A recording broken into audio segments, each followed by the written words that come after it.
Hello students, this is your bio class. तो बच्चों, आज हम बात करने वाले हैं next topic that is dynamic state of body constituents, concept of metabolism. इसके बाद हम नेक्स्ट टॉपिक है जो हमारा metabolic basis for living state, ये सभी topics and after that enzymes, इन सब के बारे में हम डिस्कस करेंगे। तो जो हमारा फर्स्ट टॉपिक है dynamic state of body constituents और कंसेप्ट ऑफ मेटाबॉलिज्म, बेसिकली इसमें हमने मेटाबॉलिज्म को डिस्कस करना है। फर्स्ट चैप्टर है बच्चों जो हमारा, उसमें बिल्कुल हमने बेसिक सा कंसेप्ट मेटाबॉलिज्म के बारे में पढ़ा था कि एक्चुअल में मेटाबॉलिज्म होता क्या है। तो अगर हम बात करें, बहुत सारे कंपाउंड्स और बायोमोलिक्यूल्स हैं, उनके अलग अलग कंसंट्रेशन है, उनको हम अलग अलग तरीके से एक्सप्रेस करते हैं, वो प्रेजेंट रहती हैं। तो अगर हम इनमें से बात करें कि एक सबसे बड़ी जो डिस्कवरीज ऑब्जर्वेशन के बेसिस पर जो की गई है वो है कि सभी बायोमोलिक्यूल्स का क्या है, एक टर्नओवर होता है। इम्पॉर्टेंट है ये, हर बायोमोलिक्यूल का एक टर्नओवर होता है, यानी कि टर्नओवर का मतलब किस चीज़ से है यहाँ पर, कि वो कॉन्स्टेंटली चेंज होते रहते हैं किसी ना किसी दूसरे बायोमोलिक्यूल में, या वो बनते रहते हैं दूसरे बायोमोलिक्यूल से। तो ये ब्रेकिंग और मेकिंग है जो इनकी, वो एक केमिकल रिएक्शन है, टाइप ऑफ केमिकल रिएक्शन है जो कॉन्स्टेंटली लिविंग ऑर्गेनिजम्स में होती रहती है। तो हम क्या समझ सकते हैं मेटाबॉलिज्म को, कि सभी की सभी ये केमिकल रिएक्शंस क्या है, मेटाबॉलिज्म है। और we can say all type of chemical reactions in occurs inside our body is called metabolism. अब जो मेटाबॉलिक रिएक्शंस हैं उनसे काफ़ी सारे ट्रांसफॉर्मेशन भी होते हैं, बायोमोलिक्यूल्स की बहुत सारी ट्रांसफॉर्मेशन होती है। एग्जांपल ले सकते हैं हम यहाँ पर, CO2 है, अमीनो एसिड से making an amino acid into an amine. ये अमीनो एसिड को किस में कन्वर्ट कर देता है, अमीन के अंदर। Removal of amino group in A nucleotide base, hydrolysis of glycosidic bond in disaccharide, यानी कि जो ग्लाइकोसिडिक बॉन्ड बना हुआ है डाइसैकेराइड में, उसका हाइड्रोलिसिस हो जाना। तो ये सारी चीज़ें हमारी क्या है, मेटाबॉलिज्म के एग्जाम्पल्स हैं। मेटाबॉलिक रिएक्शन का एक और हमारा यहाँ पर इम्पॉर्टेंट फीचर रहता है कैटेलाइज्ड रिएक्शंस, यानी कि कहीं ना कहीं जो जितनी भी मेटाबॉलिक रिएक्शंस होती हैं वो कैटलिस्ट की हेल्प से होती हैं। कोई भी बिना कैटलिस्ट के कोई भी मेटाबॉलिक कन्वर्जन लिविंग सिस्टम में नहीं देखा गया है। जो ये कैटलिस्ट हैं बच्चों, वो क्या करते हैं, जो कोई भी मेटाबॉलिक रिएक्शन है उसको, उसके रेट को बढ़ा देते हैं। और ये मेटाबॉलिक जो कन्वर्सेशन है वो प्रोटीन भी हो सकते हैं, और ये प्रोटीन कैटालिटिक पावर के साथ इन्हें हम एंजाइम्स बोलते हैं। यानी कि ये काफ़ी इंपॉर्टेंट है कि एंजाइम्स हमारे क्या होते हैं, बायोलॉजिकल कैटलिस्ट होते हैं जो सभी मेटाबॉलिक रिएक्शंस में हेल्प करते हैं। आगे हम बात करते हैं मेटाबॉलिक बेसिस फॉर लिविंग। इसमें बेसिकली हम दो चीज़ों को डिस्कस करेंगे, एनाबॉलिज्म एंड कैटाबॉलिज्म। तो एनाबॉलिक और कैटाबॉलिक क्या होगा, सबसे पहले हम एनाबॉलिक पाथवे को डिस्कस करते हैं, जिसके अंदर कोई भी एक कॉम्प्लेक्स स्ट्रक्चर की फॉर्मेशन होती है सिंपल स्ट्रक्चर से, यानी कि सिंपल स्ट्रक्चर्स मिल करके एक कॉम्प्लेक्स स्ट्रक्चर की फॉर्मेशन करें, दैट इज़ एनाबॉलिक पाथवे। और जहाँ पर जो कॉम्प्लेक्स स्ट्रक्चर से सिंपल स्ट्रक्चर्स की फॉर्मेशन हो, यानी कि सिंपल जो स्ट्रक्चर है उनकी फॉर्मेशन हो from a complex structure. Example के तौर पर आप समझ सकते हैं, glucose becomes lactic acid in our skeletal muscle, ये 10th क्लास में आपने पढ़ा होगा कि ग्लूकोज से लैक्टिक एसिड की फॉर्मेशन होती है। अगर ऑक्सीजन की कमी हो जाए तो स्केलेटल मसल्स के अंदर मसल क्रैम्प का जो कंसेप्ट आता है उसके अंदर। तो ये हमारा कैटाबॉलिक पाथवे है यहाँ पर। इसके अंदर बच्चों, अब यहाँ हमने एक चीज़ ऑब्जर्व करनी है यहाँ पर, कि यहाँ पर चीज़ों जो बॉन्ड है, मेकिंग भी एंड ब्रेकिंग दोनों चीज़ें होंगी, बॉन्ड ब्रेक भी होंगे और बॉन्ड की फॉर्मेशन भी होगी। तो उस दौरान यहाँ पर एनर्जी का जो रिलीज़ है, एनर्जी भी रिलीज़ होगी हमारी। जैसे यहाँ पर एग्जांपल दिया हुआ है मेटाबॉलिक पाथवे में, जैसे ग्लूकोज से लैक्टिक एसिड बनता है तो वो 10 मेटाबॉलिक स्टेप्स में होता है, दैट इज़ ग्लाइकोलिसिस। इस तरीके से बहुत सारी एनर्जी हमारी यहाँ पर यूज़ भी होती है और रिलीज़ भी होती है। तो जो हमारी इंपॉर्टेंट फॉर्म हम कह सकते हैं एनर्जी करेंसी की लिविंग सिस्टम में है, बॉन्ड एनर्जी है किसी भी केमिकल के अंदर, जिसे हम एडिनोसिन ट्राइफॉस्फेट यानी कि ATP कहेंगे। हायर क्लासेस में आप और इसके बारे में थोड़ा ब्रीफ से पढ़ोगे। तो अगर अब हम बात करें लिविंग स्टेट की, लिविंग स्टेट क्या है, लिविंग स्टेट हमें ये समझना है यहाँ पर इक्विलिब्रियम के सेंस में, हम ये टॉपिक उसके रिस्पेक्ट में हम पढ़ेंगे कि बायोलॉजिकल सिस्टम है जो हमारे ऑल लिविंग ऑर्गेनिजम्स के, कहीं ना कहीं वो एक स्टेडी स्टेट उसकी कैरेक्टरिस्टिक है बायोमोलिक्यूल्स की कंसंट्रेशन के हिसाब से, उसके बेसिस पर।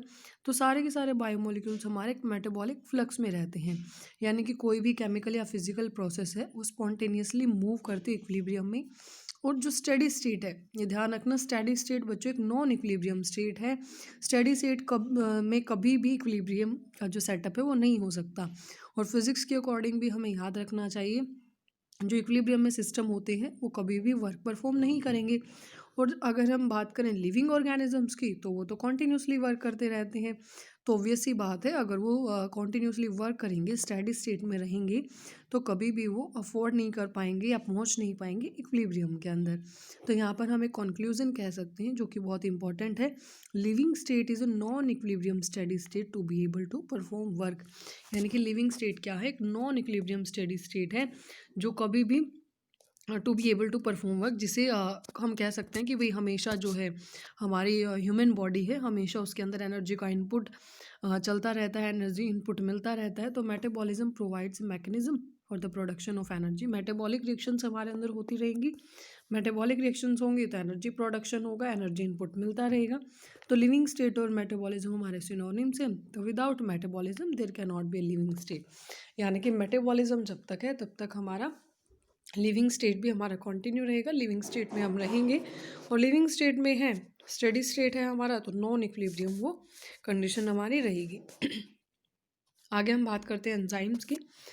ऑलमोस्ट सभी एंजाइम्स ही प्रोटीन्स होते हैं, ये कुछ न्यूक्लिक एसिड्स हैं जो बिहेव करते हैं एंजाइम्स की तरह। These are called ribo enzymes, जिन्हें हम राइबो एंजाइम्स कहेंगे। तो कुछ न्यूक्लिक एसिड जो एंजाइम की तरह बिहेव करें उन्हें हम क्या कहेंगे, राइबो एंजाइम्स। कोई भी एंजाइम हो उसे एक लाइन डायग्राम के थ्रू हम समझ सकते हैं। और प्रोटीन्स जैसे हम कह सकते हैं प्रोटीन की तरह ही इनके भी सेम स्ट्रक्चर्स रहेंगे, primary structure amino acid sequence के बेसिस पर, सेकेंडरी एंड टर्शियरी स्ट्रक्चर्स। और टर्शियरी स्ट्रक्चर में जैसे प्रोटीन का हमने वो एक वूलन बॉल की तरह ऐसे जो स्ट्रक्चर हमने डिस्कस किया था, ऐसे ही जो एंजाइम है हम देखेंगे कि जो बैकबोन थी वहाँ पर प्रोटीन की चेन फॉल्स किया हुआ था एक दूसरे के ऊपर। तो चेन में जो क्रिस क्रॉसेस बच्चों बने हुए थे खुद में ही, इस तरीके से जो क्रिस क्रॉस उसमें बने हुए थे, बहुत सारे साइट्स बनी हुई थी वहाँ पर, क्रिविसेस है, पॉकेट्स वहाँ पर बनी हुई थी। तो उन्हीं में से ऐसे ही वन सच पॉकेट, उन्हीं में से एक पॉकेट को हम क्या बोल देते हैं, एक्टिव साइट बोल देते हैं। और बहुत इंपॉर्टेंट है ये जो ये एक्टिव साइट है बच्चों, एक्टिव साइट, क्योंकि एक्टिव साइट है जो एंजाइम की, वहाँ पर ही जो सबस्ट्रेट है वो फिट होता है। तो एंजाइम्स अपने एक्टिव साइट के थ्रू ही रिएक्शंस को कैटेलाइज करते हैं काफ़ी हाई रेट पर। एंजाइम कैटेलिस्ट बच्चों थोड़ा डिफरेंट भी होते हैं इनऑर्गेनिक कैटेलिस्ट से, कई तरीकों में, कई डिफरेंट वेज में। तो अगर हम मेन डिफरेंट वे यहाँ पर डिस्कस करें तो मेन ये रहेगा कि जो इनऑर्गेनिक कैटेलिस्ट है वो हाई टेम्परेचर पर भी काफ़ी अच्छे से वर्क करते हैं, हाई प्रेशर पर भी। लेकिन जो एंजाइम्स हैं वो डैमेज हो जाते हैं हाई टेम्परेचर्स पर, यानी कि 40 डिग्री सेल्सियस से अब अगर हम कहें तो कुछ ऐसे भी एंजाइम्स हैं जिन्हें नॉर्मली आइसोलेट किया जाता है ऐसे ऑर्गेनिज्म से जो एक्सट्रीमली हाई टेम्परेचर पर जो सर्वाइव करते हैं या रहते हैं। तो उनसे जो एंजाइम्स एक्सट्रैक्ट किए जाएंगे वो स्टेबल भी रहते हैं और उनकी जो कैटालिटिक पावर है वो हाई टेम्परेचर पर भी वो मेंटेन करके रखते हैं। हम कह सकते हैं near about 80 to 90 degree Celsius पर भी स्टेबिलिटी वो शो करेंगे। तो थर्मल स्टेबिलिटी, थर्मल यानी कि हाई टेम्परेचर पर, थर्मल यानी कि टेम्परेचर पर, तो टेम्परेचर की वाइड रेंज में स्टेबिलिटी शो करना ये काफ़ी इंपॉर्टेंट क्वालिटी है एंजाइम्स की, जो थर्मोफिलिक ऑर्गेनिज्म से एक्सट्रैक्ट किए जाएँ, आइसोलेट किए जाएँ।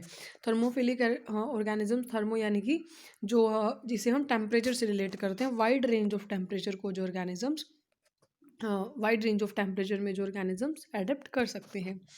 आगे हम बात करते हैं केमिकल रिएक्शंस की। तो बेसिकली केमिकल रिएक्शन क्या होता है, देखो सबसे पहले अगर हम यहाँ पर डिस्कस करें कि भाई कोई भी केमिकल कंपाउंड है, दो तरह के चेंजेस उसमें आते हैं, physical change and chemical change. तो फिजिकल चेंज सिंपली हुआ हमारा किसी भी कंपाउंड में सिंपली उसकी शेप में चेंज हो जाना विदाउट ब्रेकिंग ऑफ बॉन्ड्स, या फिर हम कह सकते हैं उसकी स्टेट ऑफ मैटर में चेंज हो जाना, when ice melts into water, when water becomes a vapour. ये सारी क्या है, फिजिकल प्रोसेसेस हैं। लेकिन ये सभी तो फिजिकल हैं, लेकिन जब बॉन्ड्स हमारे ब्रेक होना शुरू हो जाए, न्यू बॉन्ड्स की फॉर्मेशन हो ट्रांसफॉर्मेशन के दौरान, तो उसे हम क्या कहेंगे, केमिकल रिएक्शन कहेंगे। जैसे यहाँ पर आप देख सकते हो BaOH ट्वाइस प्लस H2SO4, यानी कि जब बेरियम हाइड्रोक्साइड हमारा सल्फ्यूरिक एसिड से रिएक्ट करता है तो बेरियम सल्फेट और वाटर की फॉर्मेशन होती है। ये इनऑर्गेनिक केमिकल रिएक्शन है, यहाँ पर बॉन्ड ब्रेक हुए उसके बाद नए बॉन्ड बने और इस तरीके से बेरियम सल्फेट की और वाटर मॉलिक्यूल्स की फॉर्मेशन यहाँ पर हुई। Same as it is hydrolysis of starch है उसका, hydrolysis of starch into glucose, ये भी इनऑर्गेनिक, सॉरी ये भी एक ऑर्गेनिक केमिकल रिएक्शन है। तो जो रेट ऑफ फिजिकल और केमिकल प्रोसेस है वो भी कहीं ना कहीं डिफर करता है हमारा। उसको हम ये कह सकते हैं कि वो किसके इक्वल है, वो है amount of product formed per unit time. और उसको हम इस तरीके से एक्सप्रेस भी कर सकते हैं, amount of product form per unit time, यानी कि एक पर्टिकुलर टाइम में कितने अमाउंट में प्रोडक्ट की फॉर्मेशन होती है। Rate can also be called velocity if the direction is specified. Rate को हम वेलोसिटी भी कह सकते हैं बच्चों, अगर उसकी डायरेक्शन हमें पता है। तो रेट है जो फिजिकल केमिकल प्रोसेसेस का कहीं ना कहीं टेम्परेचर से इन्फ्लुएंस होता है। टेम्परेचर का बहुत एक हम कह सकते हैं एक मेजर रोल यहाँ पर, फैक्टर यहाँ पर रहता है। जनरल रूल है जो हमारा, अगर हम उसकी बात करें तो रेट है हमारा डबल्स और डिक्रीजेज बाय हाफ, यानी कि वो डबल भी हो सकता है और वो डिक्रीज भी हो सकता है हाफ पर, for every 10 degree Celsius change in either direction. यानी कि अगर 10 डिग्री सेल्सियस टेम्परेचर है जो बढ़ रहा है या 10 डिग्री सेल्सियस कम हो रहा है तो हमारा रेट डबल भी हो सकता है और हाफ भी हो सकता है। तो जो भी कैटेलाइज्ड रिएक्शंस होती हैं प्रोसीड करती हैं काफ़ी हायर रेट पर, हम कह सकते हैं, देन दैट ऑफ अनकैटेलाइज्ड रिएक्शंस। ठीक है, तो ये जो रिएक्शन है हमारी यहाँ पर एक एग्जांपल दिया गया है। जो कार्बन डाइऑक्साइड है वाटर से रिएक्ट करती है कार्बोनिक एनहाइड्रेज एंजाइम की प्रेजेंस में, और ये कार्बोनिक एसिड H2CO3 की फॉर्मेशन करती है। तो ये काफ़ी इंपॉर्टेंट कंसेप्ट है यहाँ पर, इसे आप समझ सकते हैं इस थ्योरी के अकॉर्डिंग कि जो एंजाइम है एज ए कैटेलिस्ट कितना इंपॉर्टेंट रोल प्ले करते हैं। तो इस रिएक्शन में ही बच्चों एंजाइम की एब्सेंस में ये रिएक्शन काफ़ी स्लो है। अगर ये एंजाइम यहाँ पर प्रेजेंट ना हो तो ये रिएक्शन क्या है, ये रिएक्शन काफ़ी स्लो है। With about 200 molecules of H2CO3 being formed in an hour, यानी कि 200 मॉलिक्यूल्स हैं जो H2CO3 के 1 घंटे में उनकी फॉर्मेशन होती है।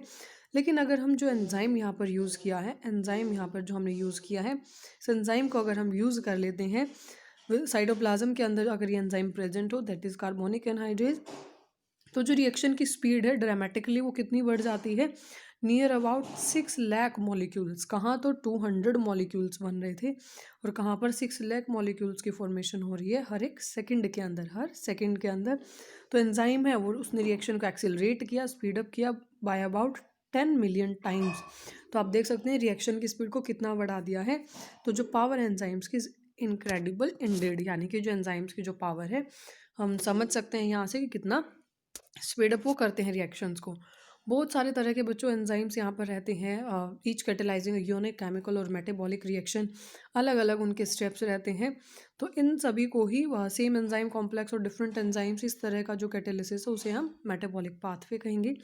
जैसे ग्लूकोज से 2 पायरुविक एसिड की फॉर्मेशन होना, ग्लूकोज से ऑक्सीजन की प्रेजेंस में और ये पायरुविक एसिड की 2 पायरुविक एसिड की फॉर्मेशन होना, ये हमारा टोटली सिंपली ये नहीं है कि बस ये एरो हमने लगाया और पायरुविक एसिड हमारा बन जाएगा, नहीं। 10 डिफरेंट एंजाइम कैटेलाइज करेंगे ऐसी मेटाबॉलिक रिएक्शंस को। 14th चैप्टर जो हमारा आएगा उसके अंदर हम इसे डिस्कस भी करेंगे। तो इसी तरह बच्चों हमारा स्केलेटल मसल है, under anaerobic condition lactic acid की फॉर्मेशन होती है। एनारोबिक कंडीशन है यहाँ पर ऑक्सीजन की एब्सेंस में, और अंडर नॉर्मल एरोबिक कंडीशंस यानी कि ऑक्सीजन की प्रेजेंस में पायरुविक एसिड की फॉर्मेशन होगी।